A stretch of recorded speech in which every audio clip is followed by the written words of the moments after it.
I think I figured it out. I've been listening a couple episodes. You guys are super intelligent, far smarter than, the average population. But from what I've heard, the goal of the atheist is to really excel in life with the potential or hope that humanity by every, following generation just gets it a little bit better than the previous one, to the point where significant breakthroughs in technology and science will ultimately create a habitable, just world where essentially folks could live eternally. Is that a fair statement? Who wants to go first? Because I know to almost everything. Yeah, you start us off on this one, Paul. So Because I one, I definitely don't want to live forever. 100% don't want to live forever. Slightly longer, maybe, but maybe not even that. Actually, something that's super important to me is being able to choose when I go. I've had some history of illness, and yeah, so that's really for me. I don't. I've yet to be in a room with three atheists where we can agree to anything at all, other than that no God exists. So, like, I think what atheists, I think secular humanists at least tend to more advocate for immediacy, like things that are immediate, not long term goals. So, reducing harm, increasing flourishing, and and basically treating this one and only life as if it is our one and only life, and so thereby, in any given case, whatever that means, to maximize that limited time. That's sort of the priority. I've yet to come across any atheists who agree to any long term things, other than perhaps maybe that we would like religion to be less influential. But like so almost everything you listed there, I was shaking my head. It's like, well, that wouldn't be me. I wouldn't be voting for that. Yeah. So you would not want to live forever if you had perfect health and all your peers had perfect health in a beautiful, sustainable society where there were the ills of danger and harm, and you had constant joy and good times with your peers and individuals traveling and seeing different parts of the galaxy and all. You would just be like, all right, I hit 100, I'm good to go. Well, maybe I think 100's a little short. But if you said, "Do I want to live for 1,000, even under like ideal Highlander conditions?" Like I'm not sure. Like part of what gives life meaning for a non-theist is the the non-infinite nature of it, the limited, the fact that it will end is part of what gives it value. Things that are plentiful and have less value, right? And so when your days are infinite, you value them less. Why is that? So I don't. Yeah, that's you well, that's you subjective. Do don't. you agree? I would agree that it's subjective, but that's why I'm saying you can't put these qualifiers on large groups of people, because there are large groups Right. of people who like, so for example, a meal or a movie or whatever, like, it eventually comes to an end. Do I am I Right. sad? Am That, I like, it- but but carry my on? premise is the world.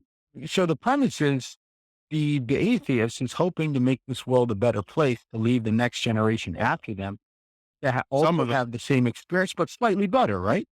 the Yeah, the ones that good are one, the good the one. ones that are altruistic, sure. But again, that is the being selfless, as opposed to being like, if I want to live forever, I am aware that in resources are finite, right?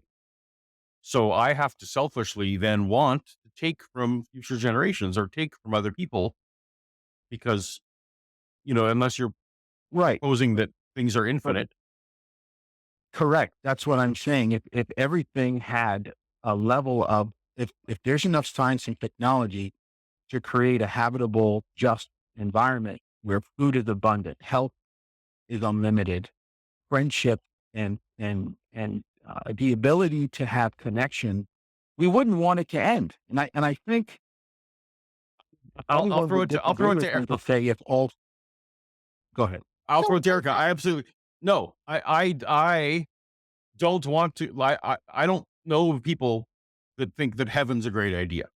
It's just So not. I'll offer, I'll offer an alternative perspective, right? Like for me, living significantly longer, even to something like 1,000, I'd be down with that, right? Like, I'd love to live a super long life. That's a very, very big difference from forever, though, right? Like, I'd love to live a super long life because I'm a glutton for knowledge. I'm a glutton for the enjoyments of this world, spending time with my loved ones, learning new things, being entertained, having a good meal, just seeing the wonders of the world. I love, right? But this is how it was described to me at one point, right? Like, and maybe for those of you out there who are like me, who love a good nap, this will ring true for you as well. I love being awake. I love having the best day ever. But for me, I wouldn't want a day to last forever. I need sleep too, right? Like, I need time to turn my consciousness off for a little bit. And to me, that's restful, that's peaceful. Now, obviously, sleeping and death are probably different things. And in death, you don't tend to wake back up, but I see it as almost the same thing. For people who live just these enormously long lifespans, even today, people who live to be 100, 110, right? Even if they have other individuals who live to be as long as they do, when you ask them how they are, and I'll speak personally because I've had family members that have lived to be just obscene ages, like into their 100s, they say they're tired, right? They say they're exhausted. They've lived for an incredibly long time. They've lived a wonderful life, but they're over it. And for some reason, for some of them, I mean, it's probably health reasons and the fact that they've outlived their loved ones, which in your scenario, you would fix quite a bit of that. But what I'm saying is that eternity, I think for everyone, yourself included, even this is an assertion, I think there would be a limit to that. I think there would be a point, unless you're just artificially or arbitrarily rather positing that in this perfect world, that point doesn't exist. I think at present, with our present human bodies, living forever would eventually become incredibly taxing and incredibly exhausting. And I think you see this in a lot of science fiction. Like, I think Asimov's The Last Question is a good example, where like people live for longer and longer lifespans, and then they also take these long breaks from being conscious, or their consciousness is merged, or whatever. Because this concept of infinity just isn't compatible with our finite brains. We can't conceive of it in the same I way would that we agree. can't of like, the infinite past, we can't conceive of an infinite future. So if you ask me if my goal is to live forever, it's not. I'd love to live for a long time, but only because I want to have more of the life that I've had. I don't want it to last forever. I do agree with what you said about wanting human flourishing to be, or rather what Paul said, kind of combined with what you said a little bit, where it's like, I want more human flourishing. I want to build, I want to do better than the generation that came before. And I want that generation to improve and that, and so on and so forth, until you get as close to a utopia, whatever that may look like, as possible. But that being said, that's not something that's pinned to atheism. And I think that's a really clear distinction that has to be made, right? Like, secular humanists, sure, that's a partially a goal of some secular humanists. But there are atheists of all stripes, just like there are theists of all stripes who have different goals and different ends, and see a different action for the future. So I think that your trouble here, Gary, is the umbrella in which you're pulling everything under, the umbrella of atheism. I think if you narrowed it down to being like a specific subset of atheism that you feel this applies to, you would have better luck. Because, as Paul said, not every atheist is cut from the same cloth here, and not every one Correct. of However, if, you yeah, see what I'm saying. I I totally agree with you, but I would beg to premise this that if you notice, we might choose a round number like 1,000 because we still have a very planetary, earthly mindset that eventually something that could go wrong will go wrong. So if you could imagine an existence where there isn't corruption, this is why the Christian faith or the Muslim, I don't even want to bring up other religions because I'm an atheist, I'm Christian. But from my perspective, there's a bit of despising from the intelligent atheists as they look at the Christians because they have this idea of an existence that has no flaws. Is that because, is that one of the reasons why Christians are looked down upon, or is it because of their belief like eternal hell? Which, by the way, I don't agree with. Hell is not eternal. And so there's methods to the Bible. And I know I'm speaking so quickly and I'm doing a lot of diarrhea of the mouth because Oh, I you're only doing get per- a small time to talk with you guys. But no, um, you're A doing few, hell is not suffering in yeah, a plane. Gary, if I may, a few things there.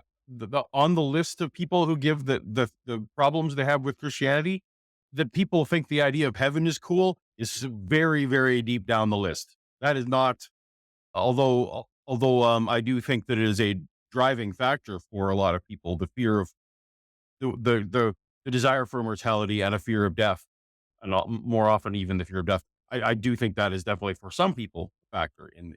No, I Right. think that a lot of times that the animosity that some atheists feel towards the religious, and part of the reasons why I am a soft A anti-theist, is because we feel that the short-term things that religions do, people are making decisions for others based on religious ideas as opposed to prioritizing reducing harm and increasing flourishing. And so Right. some people will choose If you things got it. that cause harm, and that Right. because of either a specific religious idea, or someone like I was, who is a young earth creationist and thought dinosaurs were on the ark, then because you need to adopt that, you actually start need to thinking, well, scientists are lying and scientists are wrong, and I can't trust governments or facts, or like, it's just some of the bad decision making that leads a theist to come to their conclusions and then spills over into Right. public life. And I think that is where the conflict lies, not that I'm upset someone wants to live forever. Would you argue that due to the abuse of religion, not necessarily the religion, the pure religion itself, but the people who've abused it? For example, slave owners would use the Bible and they would take a verse, and that verse had a spiritual concept. So I called Matt Dillahunty and I asked him, "Do you have a spirit?" He said, "No." And Ammon Ra, I think that's his name, he said, "Yeah." Darn. Yeah. So my question is, if, and this is not even nip, I believe we have a spirit. Now they both disagreed, and then Matt then said, "Yes, we do have a spirit." There has to be some element of the spiritual world without obviously jumping into the pool of religion. Once we start to get into the non-physical world, we can start the science of the non-physical and then start to go on, okay, why does majority of humanity have religion? So Is can it I dip in is on it because quick they're here? dumb? Go, I go ahead, Erica. I think that's Sure. yeah, I think that's an important statement because I agree with you. Religion is almost ubiquitous in the world. It isn't, which is an important caveat, but and it hasn't been always. There are individual societies that have existed that have been irreligious. They're anomalous though, and I think that that is an important thing to note. The reason it's commonly proposed, like from an anthropological perspective, is that we are just like terminally curious creatures. We want to have an explanation for everything. And moving backwards in time, I think you can see this in full display because the type of deities, the type of religion that we have um, sort of held to have changed as knowledge comes to light, right? Like we don't have storm deities anymore. We don't have deities of the Right. harvest, right? Because we understand these phenomena as facets of our world, which is why my personal pet hypothesis as to why God has become so personal in the modern era, because this is something that is not investigatable by science, right? You can try it, right? You can take the aspects of the things that the Bible claims and you can investigate those. But if someone comes up to me and they're like, I have a personal relationship with Jesus Christ, like I can't put a ruler to that, right? There's nothing about that that I can measure. And I think that's important for what you said next, which is that, the more that we could potentially learn, like there's this aspect maybe of the metaphysical that could be investigated with science. But definitionally, that can't be so. Science is in and of itself about the natural world. If something is supernatural, it ceases to be within the investigative territory of science. It becomes something else.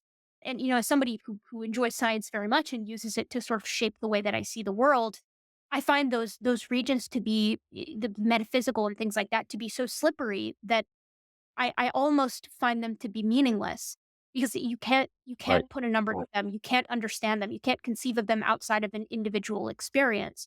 And just to parrot again what Paul said earlier, I want to say I agree. I think the reason a lot of people have animosity towards religion in general is because not because of religion, big R religion, as like, oh, you are spiritual, right? And I think that that is a case in point for that is that people don't tend to have anything against spiritual people. It's when that religion bleeds over into things like policy and the way that they treat other people. Whether you're making policy on climate change or you have a son that comes out as gay, right? Like how a person is going to treat someone based off of their religion, your mileage is going to vary, right? As well as when you take into account that you're religious. And I'm of the opinion that the best way forward for society is one that doesn't say that there's a supernatural sort of a dictator that is deciding what is okay versus what is not okay for intrinsic characteristics in humans. And also, I do think that by proposing that there is this eternal, wonderful afterlife, there is a slight danger there because people start to treat the world that we have now as temporary and as disposable. And if it's not, then we are doing the people that come next great disservice. And that's where my worry comes in. Right. But that too is subjective of some of the best leaders and scientists claim to have a religious, prototype. But I personally treat my friends, family, and even folks who hate me so much with love. But like you said, religion is very subjective if they say they have a personal relationship, yet these are the ones who are doing one of the most heinous things, just treating their children who come out or whatever have you. But my premise is this. Do you think that it's in the possibility that there is an understanding that very intelligent atheist people can have some understanding that the Christian faith has certain elements to it which upset them, like eternal life? And since someone says, well, they wouldn't want to live forever, I get it. But what if all things being perfect, who wouldn't want that? My biggest problem with Christianity is that it's not true. If it was true, all the rest of it I would happily go along with. So I think the more people I meet who leave religion or have never been religious, the number one problem is that it's not true. So demonstrate that it's true, and then maybe I'll get on board the heaven train. But again, I do have an answer to that. I don't care I don't care about its utility until I know about its veracity, right? Like, Well, and I think even the utility outside of that, like let's assume, you're proposing a hypothetical that isn't grounded, right? Like, okay, well, what if you had an eternity where you and all that you are is not as it is, right? Like, you're talking to Paul here, right? Paul doesn't want to live forever. You're basically saying to him, well, what if he did?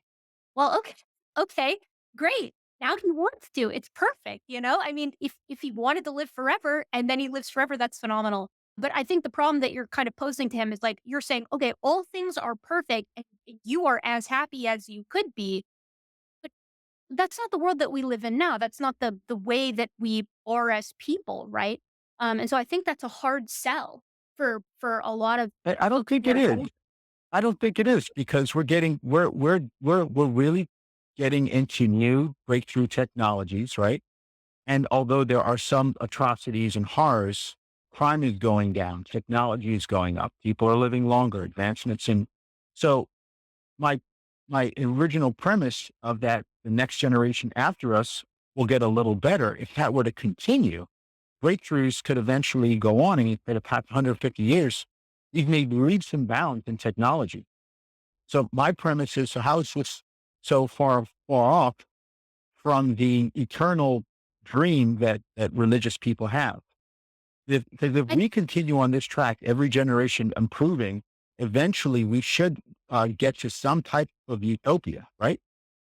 I mean, I think you definitely the idea, the hope on my end is that eventually society gets close to something like a utopia. But again, a utopia, as we as humans conceive of it, and living in extremely long lifespan, whether that's 100 years or 1,000 years or 10,000 years, both of those are orders of magnitude, like, not even in the same ballpark as a perfect world and living forever, right? Like, both of those things are categorically different. And I think that for me, that's why precisely why it's a hard sell. Like, I don't you can think of all the wonderful science fiction technology that exists in stories that we've created. In none of those does living forever end well. Like, it seems like no human that has ever written fiction has conceived of a situation where you've lived forever and it goes well. It either involves getting put into some kind of virtual reality or, forcibly being, your body is like having to be replaced all the time, right? So, and I know that seems like it seems silly to bring that up, but again, I'm working within the confines of what I understand about the world. And to me, assuming we take that technology exponential, it's still never going to reach a point where the world is perfect and you live forever in a way that isn't like kind of brutal, for lack of a better Right. term. I'm trying Right. to get Because across like where I'm coming from. Like again, living right. for a long Because time. nature is Like, violent. Nature is great. violent. I agree. Yeah, and it's like living for a long time again, like phenomenal, right? A world that has a lot significantly more justice and kindness and compassion that we have today. Awesome. Like I'm all for that. That's certainly what I strive to. I hope to leave the world better than when I got here, when I do die. But I feel like that's Right. a categorical difference than living forever and a utopia. Again, Well, I my appreciate you guys talking with me. I could love to talk about this and many other things. I hope to call back and touch on other subjects because I really have a lot to share. Hopefully, you guys would be able to hear me out. So, thank you so much. I hope you, I hope you maybe accept the premise that you haven't figured out all atheists yet. But you thank can you, call I back. Gary. think that I think this premise is pretty good. I think that's 75% of you guys leave. And Gary, All I right, look Gary. forward to all that. Take care. Thank you. Bye bye. All right, that was scary. I, How was that? I love How did it you feel? when, I just love when anyone of any stripe asserts that they know better than the person they're talking to what that person believes. Nothing but constructive that way. That's just always going to be a great recipe. Yeah. That's not like a that's definitely not a particular bugaboo for you, Paul, for sure. Ascribing That's motive. Describing motive is yeah, not a thing I'm a fan of. I feel like you in of everybody that I've seen in the online space too, like with regard to our little circle, like you get more of that than anyone else of people being like, Paulogia thinks this or Paulogia thinks that, or as an atheist, this is his perspective. And then every time I see one of your response videos to that, you're like, first of all, no, right? They have to do that. They have to, you were never a real Christian. Those individuals do not. I'm not saying Gary was doing that, but You know, those yeah. guys have that you're not a real Christian because that's the only way they can rationalize where you're at now. But I will say I'm equally mad when people on our side do that. When someone's like, oh, well, so and so creationist is only in it for the money.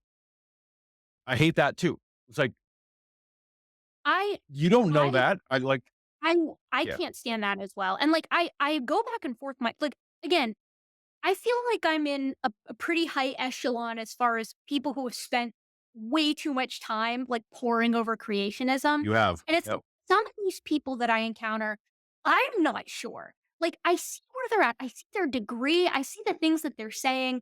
And I listen to them speak on other topics.